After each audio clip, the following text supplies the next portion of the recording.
said, we have no water. I said, do you have a drought? No, we don't have a drought. I said, why don't you have no water? Because the water isn't allowed to flow down. It's got a natural flow from Canada all the way up north of water, more water than they could ever use. And in order to protect a tiny little fish, the water up north gets routed into the Pacific Ocean. Millions and millions of gallons of water gets poured. I could have water for all of that land, water for your forests. You know, your forests are dry as a bone. Yeah. Okay? Dangerous. That water could be routed. You know, you could have everything. Oh, not only dangerous, billions of dollars a year they spend on forest fires. And, you know, there's a case with the environment. They're not allowed to rake their forests because you're not allowed to touch it. And all they have to do is clean their forest, meaning rake it up, get rid of the leaves, get rid of, leaves that are sitting there for 5 years. And we'll certainly get rid of the dead fall. And get rid of the trees that have fallen and that, are like. It's Donald Trump right before the election talking to former California resident Joe Rogan. Want to go to current California residents, Alex Marlow, who's the editor-in-chief of Breitbart.com, and Joel Pollak, senior editor-at-large of Breitbart News as well. Gentlemen, great to talk to you guys. Alex, I want to start with you. I think this is an important place to set the table here. Why is California important to America? I say it's a lot of conservatives. I made these jokes before I lived in California. It's like, oh, who cares? Like California, put them in the ocean. What's it matter? They get what they deserve. A bunch of Democrats over there, who cares? And I just want to rebuke that. Why does California matter to this country? Yeah, if you want to start at a romantic level, it really is representative of the American dream. People going west is very symbolic. And what we found when we got here was incredible. It was an abundance of wealth. It was natural resources. It was mountains and snow. It was picturesque beaches. It was deserts. It was all sort of different foliage and vegetation. And it was just the most amazing breadbasket to build society. So it was the reward for bravery and a pioneering spirit, because you get to be in California, which is some of the greatest climate topography on planet Earth. And then what we did here for many years was incredible. We created the centerpiece of our culture, Hollywood, which exported Americana all around the world. And people thrived. And a lot of it is still here in our DNA. Now, we've lost the plot politically, but in a way, I think it's really important to remember our history. Think about how classic Republicans, from Richard Nixon to Ronald Reagan, all the way up to the contemporary people like Andrew Breitbart and Ben Shapiro and the Hoover Institution and the Claremont Institution and so many of your favorite Twitter personalities, the Mike Cernoviches of the world, and of course Breitbart News. We're headquartered here. PragerU is out here. It's Larry Elder, a lot of the Salem talk show hosts. There's so many people who have been the leading lights of modern conservatism were out here in California.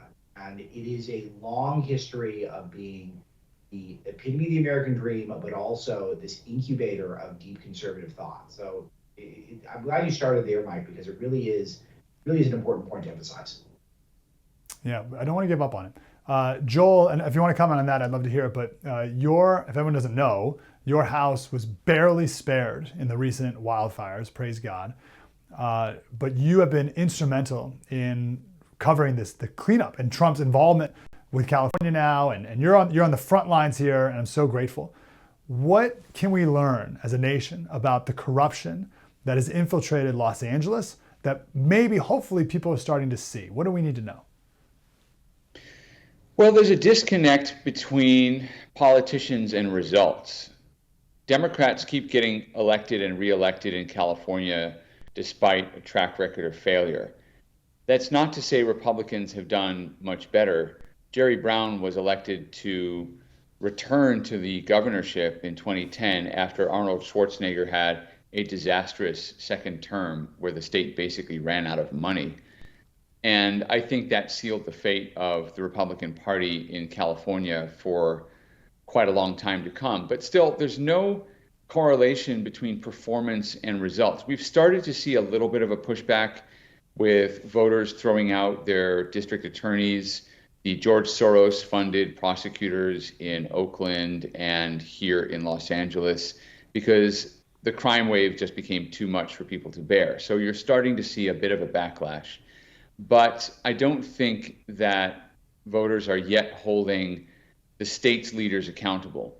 So, for example, in a recent poll that we had the exclusive on from Rasmussen, the voters of LA lost confidence in Mayor Karen Bass, who was out of town when the fires started, but they still showed strong support for Governor Gavin Newsom, even though he has failed on wildlife prevention and his policy of clearing forests, or lack of a policy to clear forests, was criticized not by Breitbart, but by Capital Public Radio, which is a left-wing outlet.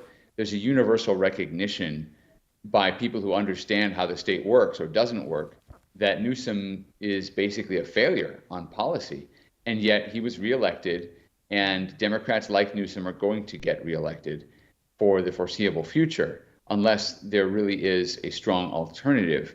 But the traditional voting base of the Republican Party, that is homeowners and small business owners, has left the state. They are already in other places that have lower taxes, lower costs of living, fewer regulations. Maybe the weather isn't as good, and maybe there aren't as many opportunities, but they feel more confident that they're going to be governed in the public interest. There's no sense that the people we elect to govern, whether at the local level or state level, are really concerned fundamentally with the first priorities of government, which is to protect the people who live where you govern. And what I've seen, despite the efforts of some committed public servants, what I've seen is that there's a general evasion. No one wants to talk about the problems that caused this devastation.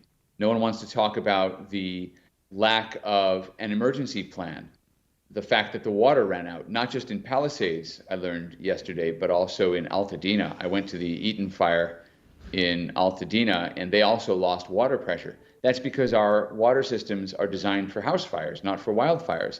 And yet our state's leaders have been telling us that climate change is going to bring more wildfires. So why didn't they plan for different systems to deal with the threat? And I don't think that the right discussions are happening yet. We do see a lot of positive intervention by President Trump and by Rick Grinnell, who's his representative on the ground here. That's going very well. Rick Grinnell is keeping people on their toes and making sure that local and state officials are doing what's necessary to assist the cleanup. But there still is no discussion or debate about what needs to change in the state to make sure this never happens again. So the disconnect between politicians and results is the major reason that California is the way it is.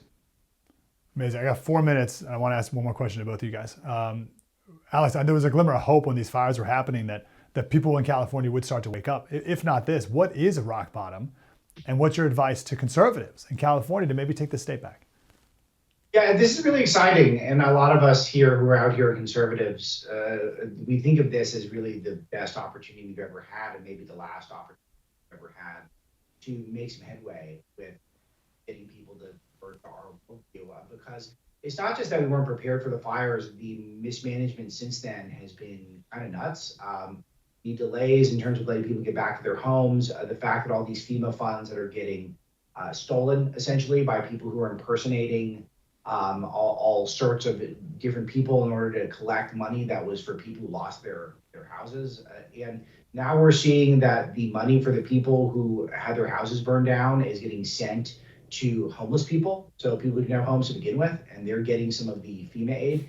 If that keeps up and this level of government incompetence persists, and then people are starting to rebuild and there's too many permits, there's too much onerous red tape and oversight.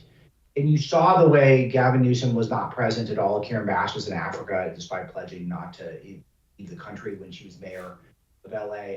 All this stuff adds up to, what are we doing here to keep voting for Democrats? So people are either going to see it now or they're never going to see it. So it's really important for us in California, we conservatives, to try to make sure that we get as much political gain as we can.